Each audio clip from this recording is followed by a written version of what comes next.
Adding a submission, step one. To add a submission, you need to be at the main investigator form, as you can see here, and this should always be up for you. Go ahead and click on the new submission button. Here you can see the data entry screen and all the fields to be entered. In this step, we're going to be covering everything at the top here, from case number all the way down to circumstances. Let's go over each field individually. The case number is a mandatory field and can be up to 10 characters in length. Let's go ahead and add something in there. Next is called the submission type. What kind of items are you entering in? It defaults to evidence, but you can also choose from this list: estate, evidence, found property, major crime, pawn, or safekeeping. Let's go ahead and keep it at evidence. The property officer is who you are, the person logged into the system. You're the one logging this data. This can't be changed by you. The submission number is the number that this submission will have once it's been logged. Right now it doesn't have one because this is brand new and it's pending, so therefore it says pending here. The voucher is the field that you enter in that has up 8 characters.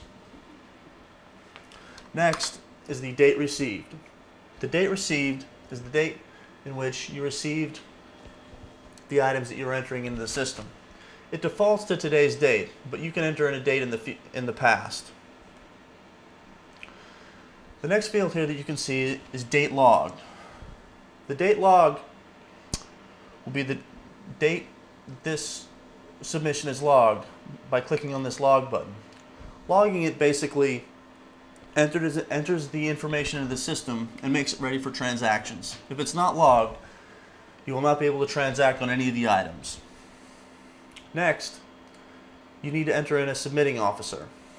The submitting officer is the person who brings in the items that you are entering in. Here, we can enter either in a name or partial last name, or click this button to select it from the list. Let's just go and type in a name. There's only one G in the system, so it picked him up, and let's just go ahead and use Charlie Grissom. Okay.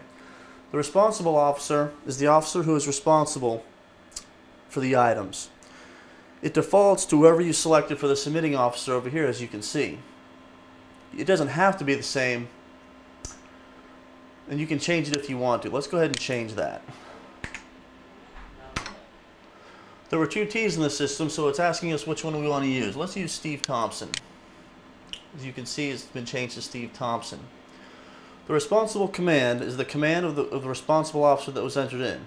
In this case, Steve Thompson. That can be changed at this point if you desire. Just go ahead and click on the drop-down list box and select whichever one you want: Administration, Division, or Division 1 or 2. This list of commands can be updated through the maintenance section. Finally, if there are any notes or circumstances you want to enter in about this submission, here's where you would enter them in.